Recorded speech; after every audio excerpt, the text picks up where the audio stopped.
نحمده ونصلي على رسوله الكريم أما بعد فأعوذ بالله من الشيطان الرجيم بسم الله الرحمن الرحيم ولا يغتب بعضكم بعضا إلى الآخر الآية আলহামদুলিল্লাহ সংক্ষিপ্ত হামদ সালাত শুরু করেছি আজকের ইমাম বুখারী রাহিমাহুল্লাহ সালাফিয়া মাদ্রাসার পক্ষ থেকে কর্তৃক আয়োজিত ইসলাহ বয়ানে উপস্থিত যোগ্য বিজ্ঞ বিচারক মণ্ডলী এবং সুদক্ষ পরিচালক সহ অত্র মাদ্রাসা শিক্ষার্থীবৃন্দ, আজ আমি যে বিষয়টি নিয়ে আপনাদের সামনে উপস্থিত হয়েছি তা হলো গীবত, তার ভয়াবহ পরিণতি ও তা থেকে পরিত্রাণের উপায়।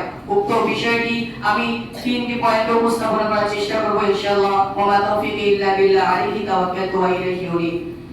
সম্মানিত উপস্থিতি, এই পৃথিবীর অনেক মানুষ তাদের ভয়ানক পাপের কারণে পরকাল হারাম হয়ে যায়। তার মাঝে এক অন্যতম নিকৃষ্টজনক মহাপাপের নামই হলো গীবত। শব্দটি আরবি, যার অর্থ দোষ চর্চা করা বা পরনিন্দা করা। হাদিসের পরিভাষায় দেখতে পারি সহিহ মুসলিম হাদিস নম্বর 4690, রাসূলুল্লাহ সাল্লাল্লাহু আলাইহি ওয়াসাল্লাম তার সাহাবীদেরকে বললেন, আতাদরুনা মাল গীবা, তোমরা কি জানো গীবত কি? সাহাবী রাদিয়াল্লাহু তাআলা আনহু রাসূলুল্লাহ সাল্লাল্লাহু আলাইহি ওয়াসাল্লামকে বললেন, আল্লাহু ওয়া রাসূলুহু আ'লাম, আল্লাহ এবং তার রাসূল সর্বাধিক অবগত। তখন নবী করিম সাল্লাল্লাহু আলাইহি ওয়াসাল্লাম বললেন, যিকরুকা আখাকা বিমা ইয়াকরা, তুমি তোমার অপর ভাইয়ের নামে অন্যের নিকট আর অগোচরে এমন কিছু বিষয় উল্লেখ করলে যে সে অপছন্দ করে, যা সে অপছন্দ করে। সম্মানিত উপস্থিতি, অত্র হাদিসের আমরা বুঝতে পারি গীবতের সংক্ষিপ্তভাবে পরিচয়। এবার আমাদেরকে অবশ্যই অবগত হতে হবে তার ভয়ানক পরিস্থিতি সম্পর্কে। পয়েন্ট নাম্বার 2, গীবতের কি ভয়ানক পরিস্থিতি হবে এ সম্পর্কে আল্লাহ সুবহানাহু ওয়া তাআলা সূরাতুল হুজুরাতের 12 নম্বর আয়াতে বলেন, ওয়ালা ইয়াগতাব বা'দুকুম বা'দা, এই শুনো, তোমরা একে অপরের গীবত করো না। আর ইউহিব্বু আহাদুকুম আন ইয়াকুলা লাহমা আখিহি মাইতা, তোমরা কি তোমাদের মৃত ভাইয়ের গোশত ভক্ষণ করতে পছন্দ করবে? ফাকারিতুমু, তোমরা বরং তোমরা এটাই ঘৃণিত মনে করবে। ওয়াত্তাকুল্লাহ, তোমরা আল্লাহকে ভয় করো।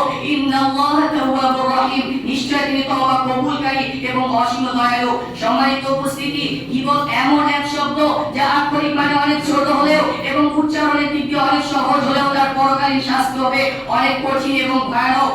যেমনি ভাবে মুসনাদ আহমদের 14861 নম্বর হাদিসে এসেছে, নবী করিম সাল্লাল্লাহু আলাইহি ওয়াসাল্লাম বললেন, যেদিন আমাকে মিলাদের রাত্রিতে ঊর্ধ্ব আকাশে নিয়ে যাওয়া হয়, আমি এমন এক দল, এমন এক শ্রেণীর মানুষকে দেখি যাদের হাতের নখ মিন নুহাসিন, পিতলের। তারা ওয়ায়াকমুশুনা বুজুহাহুম ওয়া সুদুরহুম, তারা সেই পিতলের নখ দ্বারা তাদের মুখ এবং অন্তরের গোশত খামচাচ্ছে। এমন সময় রাসূলুল্লাহ সাল্লাল্লাহু আলাইহি ওয়াসাল্লাম বললেন, আমি জিবরিল আলাইহিস সালামকে বললাম, মান হাউলাই ইয়া জিবরিল, হে জিবরিল এরা কারা? জিবরিল বলল, হাউলাই, এরা হলো তারা আল্লাযীনা ইয়াকুলুনা লুহুমান নাস, যারা মানুষের গোশত ভক্ষণ করে, অর্থাৎ মানুষের গীবত করে। সম্মানিত উপস্থিতি, বায়াতের একটি হাদিসে এসেছে যেখানে রাসূলুল্লাহ সাল্লাল্লাহু আলাইহি ওয়াসাল্লাম বললেন, গীবত এমন এক অপরাধ যা ব্যভিচারের চেয়েও মারাত্মক। সাহাবীগণ তাকে জিজ্ঞাসা করলেন, ইয়া রাসূলুল্লাহ সাল্লাল্লাহু আলাইহি ওয়াসাল্লাম, গীবত কিভাবে ব্যভিচারের চেয়েও মারাত্মক অপরাধ হতে পারে? রাসূলুল্লাহ সাল্লাল্লাহু আলাইহি ওয়াসাল্লাম বললেন, যদি কোনো ব্যক্তি জিনা করার পর আল্লাহর কাছে তওবা চান, আল্লাহ তার তওবা কবুল করবেন। কিন্তু যে ব্যক্তি গীবত করা হয়েছে, সে ব্যক্তি যতক্ষণ না পর্যন্ত গীবতকারীকে ক্ষমা না করছেন, ততক্ষণ স্বয়ং আল্লাহ সুবহানাহু ওয়া তাআলা পর্যন্ত তাকে ক্ষমা করবেন না। আল্লাহ তাআলা সূরা মুজাম্মিলের 1 নম্বর আয়াতে বলেন, ওয়াইলুল লিকুল্লি হুমাযাতিল লুমাযা, দুর্ভোগ তাদের জন্যই যারা সামনে থেকে এবং পিছন থেকে দোষ চর্চা করে, অর্থাৎ গীবত করে। সম্মানিত উপস্থিতি, এখানে আমরা জানতে পারলাম যে গীবতের কি রকম ভয়ানক পরিস্থিতি হতে পারে। এ থেকে আমাদেরকে অবশ্যই পরিত্রাণ পেতে হবে, এ থেকে আমাদেরকে বেঁচে থাকতে হবে। তার জন্য পয়েন্ট নাম্বার 3 যেখানে রয়েছে গীবত থেকে পরিত্রাণের উপায়।